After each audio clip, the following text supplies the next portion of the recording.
There are 3 different ways to adjust needle positions on a Singer Elite ME457. Now, if you have a Singer mechanical machine with a needle position dial at the top, you can follow along as well. Or even if you don't have this, one of the things that I'm going to talk about is going to help you understand needle position. So traditionally, when you sew a straight stitch, you want your needle in the center position because the lines that are on the throat plate for following for seam allowances, that's what those lines are going to be measured from.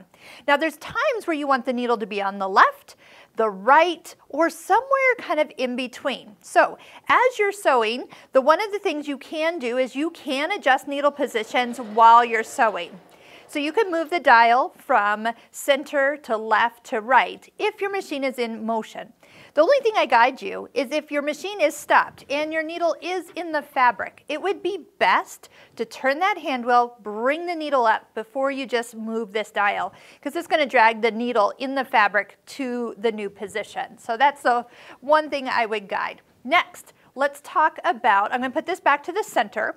The other thing that you can do when you're on a straight stitch is adjust the width. Now, you're not going to get a zigzag because you're adjusting the width, but what you will get is when the width position is at 0, you're in the center. But if you move it to the number 6, it moves it all the way to the left side.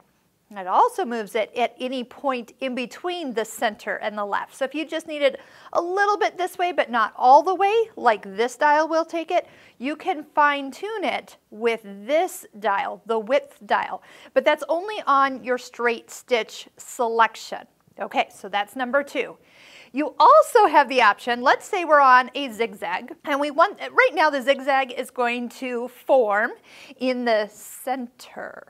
So if you were to move your needle position to, say, the left, give your zigzag some width, so however wide you want it to be, but not all the way, because otherwise it'll just fill the whole foot and you really won't see this. But what you've just done is you've moved the zigzag to be kind of left justified. So it's going to zigzag from the left side. If we move this to the right, it's going to zigzag from the right side, and you will have control over that stitch width and needle position when you're on a zigzag setting. So just kind of play around with that. Remember, you can also play around with your width and get like a satin stitch. So it's kind of satin stitching off to the left or satin stitching off to the right. It kind of just depends, especially if you're going around an applique. That's nice to control where you are guiding that stitch and the foot over that edge of the fabric. Trust me. So try stitching out a few stitches and then move your needle position to the left, to the right, to the center. Try that little adjustment.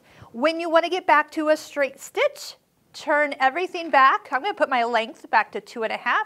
My width needs to be at 0 to be back in the center, as well as the needle position to the center. Then it's kind of like all reset for just normal sewing.